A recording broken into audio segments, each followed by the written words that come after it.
Do you ever feel like you're talking, but nobody is really listening? Like your ideas get shot down before you even finish a sentence. You walk into a room and feel like a ghost, your presence barely registering while other people command attention without even trying. It is frustrating, it is demoralizing, and it can leave you feeling powerless and invisible. You know you have value and you know you have something to contribute. But for some reason, the world seems to have you on mute. You try to be nice, you are agreeable, you don't make waves, and yet respect never seems to show up. But what if you could certainly shift the power dynamic in any room? This video pulls back the curtain on so-called dark psychology, not as some evil art form, but as a way to understand the hidden language of power. These tactics aren't about being liked, they are about being heard, taken seriously, and establishing unspoken authority. While dark psychology isn't a formal field of study, it is a popular term for the powerful principles of influence that operate just beneath the surface of our daily interactions. Once you see them, you can't unsee them. And once you learn them, you can never be ignored again. Before you say a single word, your body has already made an announcement about who you are and how you expect to be treated. Respect is often claimed visually before it is earned verbally. Most of us unknowingly broadcast insecurity. We slouch, we make ourselves smaller, we cross our arms defensively, basically telling the world, I am not a threat. Please don't pay me any mind. To command respect, you have to flip that script. Start by owning the space you are in. This isn't about puffing out your chest with arrogance. It is about standing tall with your shoulders back and relaxed. Plant your feet firmly on the ground as if they are growing roots. When you walk, move with purpose, not with rushed, nervous energy. Think about how a lion glides through the savanna versus how a mouse scurries. Leaders don't rush, their slower, deliberate movements signal control and confidence, quietly compelling the world to adjust to their pace. Then there is eye contact. Your eyes are the focal point of power in any interaction. Avoiding eye contact can signal submission, but holding it for too long can feel aggressive. The key is control. While cultural norms can vary, the principle is to hold your gaze with confidence. When you are listening, maintain steady eye contact to show you are engaged, focused, and unshakable. When you are speaking, it is natural to look away thoughtfully as you gather your thoughts, which prevents you from seeming too intimidating while still holding authority. Try this next time you feel the dynamic shifting away from you. Hold their gaze for just a second or two longer than feels comfortable. In that tiny moment of extended contact, a silent negotiation happens. Most people will break eye contact first, and in that subconscious moment, they have just ceded a small amount of status to you. Your physical presence is your silent armor. Wear it with confidence, and you will be treated with respect. In a world filled with noise, silence is a weapon. Most people are terrified of it. They rush to fill any conversational lull with nervous chatter, filler words, or pointless justifications. That impulse screams anxiety and a desperate need for approval. Those who command respect understand that power often lies not in what you say, but in when you choose to say something at all. Strategic silence creates a psychological vacuum. When you pause for a few seconds before answering a question, you certainly make the other person wait. This small delay does a couple of things. First, it makes your eventual answer seem more considered and carry more weight. Second, it creates a little tension, which can make the other person slightly uncomfortable. In that discomfort, they often reveal more than they intended, projecting their own insecurities into the space you have created. There is an old saying, nothing strengthens authority so much as silence. Try this in your next conversation. Consciously reduce how much you talk. Instead of constantly contributing, focus on listening. When you do speak, make it count. If someone challenges you or makes a passive aggressive comment, don't immediately leap to your defense. Instead, meet their words with a few seconds of complete silence. Just look at them with a calm, neutral expression. This non-reaction can be unnerving. It communicates that their words haven't rattled you, which strips their comment of its power. Your silence says, your attempt to provoke me is so insignificant. It doesn't even warrant a response. You haven't been aggressive, but you have likely won the exchange without saying a word. In any social interaction, there are competing frames or perspectives on reality. People don't always follow the smartest or most correct person in the room. They often follow the person who projects the most certainty. This is the psychology of framing. The person who sets the dominant frame often controls the interaction. Most people enter a situation with a weak frame. They use uncertain language like, do you think maybe we could try this? Or I'm not sure, but what if we? This kind of language seeks permission and validation. It hands power over to the other person. To command respect, you need to establish the authority frame from the start. This is done through confident, decisive communication. Instead of asking for permission, you make declarations.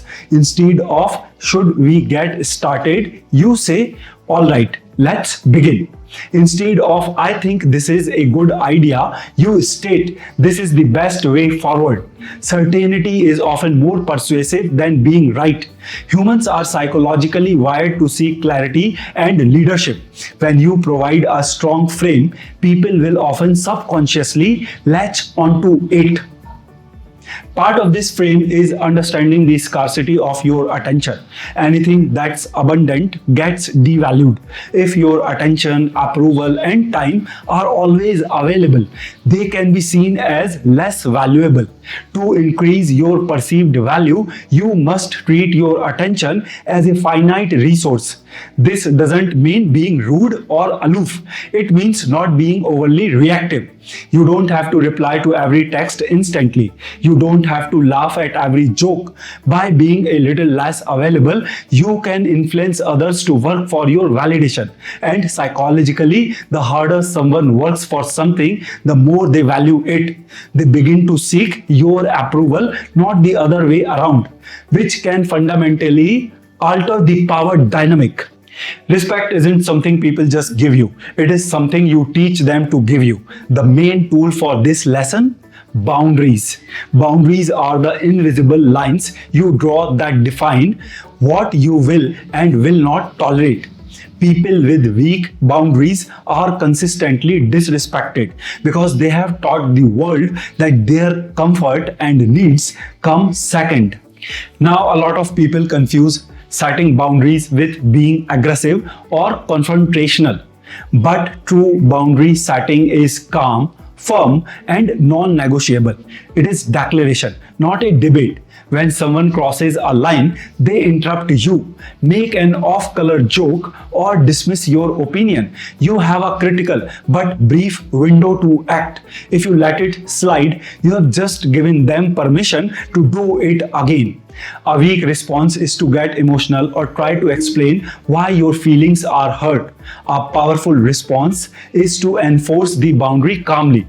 If someone constantly interrupts you, you don't need to get angry. You can simply stop talking, hold your ground, and say with unshakable calm, I wasn't finished speaking. Then you continue your point. If someone makes a disrespectful comment, you don't have to argue. You can respond with just a silent stare or a simple I don't find that appropriate. The key is to deliver the consequence without emotional reactivity. The consequence is often just the withdrawal of your positive engagement. The moment you tolerate disrespect, you signal that you are easy to devalue. But when you enforce a boundary, you send a powerful subconscious message. I value myself and you will too. People might not always like the boundary, but they will respect the person strong enough to set it. This can fundamentally change the rules of how you are treated. This last tactic might sound completely backward in a discussion on commanding respect, but its power is in its subtlety. Most people think that to be respected, they have to project an aura of perfection. They hide their flaws, deny their mistakes, and never admit they are uncertain. But this approach often backfires, making them seem robotic, inauthentic, and hard to trust. Controlled vulnerability is the strategic disclosure of a minor weakness or a past mistake to humanize yourself and build a deeper, more authentic kind of respect. This isn't about complaining or oversharing your insecurities. That is a sign of weakness. It is about having the confidence to admit you are not perfect. For example, a leader might say to their team, "Honestly, when I first ran a project like this years ago, I made a few big mistakes, but I learned a ton from them, and that knowledge is what is going to help us nail it this time." This single statement does several things. It makes the leader seem more relatable and trustworthy. It shows self-awareness and the ability to grow. But most importantly, it demonstrates massive confidence. Only a truly secure person can openly admit to a past failure without fearing it will diminish their authority. This tactic paradoxically increases your status while everyone else is posturing and pretending to be flawless. Your willingness to be authentic acts as a powerful magnet. It draws people in and makes them feel more comfortable, fostering loyalty and genuine respect, not just fear-based compliance. By showing you are human, you give others permission to be human too, creating a powerful bond that transactional authority can never achieve. Use this technique sparingly and you will build a foundation of respect that is both deep and resilient. These tactics are not about manipulating people for the sake of it. They are about understanding the psychological realities of human interaction, so you are never a victim of them. You now have the tools. How you use them is up to you. If you found value in these insights and are ready to stop being overlooked, make sure to hit that like button, subscribe, and ring the notification bell so you never miss another lesson in psychological empowerment. And now for my question of the day: which of these tactics have you seen a powerful person use in real life? Let me know in the comments below. So, to recap, commanding respect is an engineered process. It is built on a foundation of a powerful physical presence, the strategic use of silence, the ability to set the authority frame, the courage to enforce unbreakable boundaries, and the wisdom to show controlled vulnerability. Remember, respect isn't given to those who are just nice or agreeable. It is earned by those who understand their own value and aren't afraid to demonstrate it. These aren't just tricks, they are tools of self-empowerment. Begin implementing them today. Not to become a darker person, but to become a person who can no longer be ignored. Use them wisely to reshape how the world sees you and, more importantly, how you see yourself. Walk in like you already have their respect, and soon you will.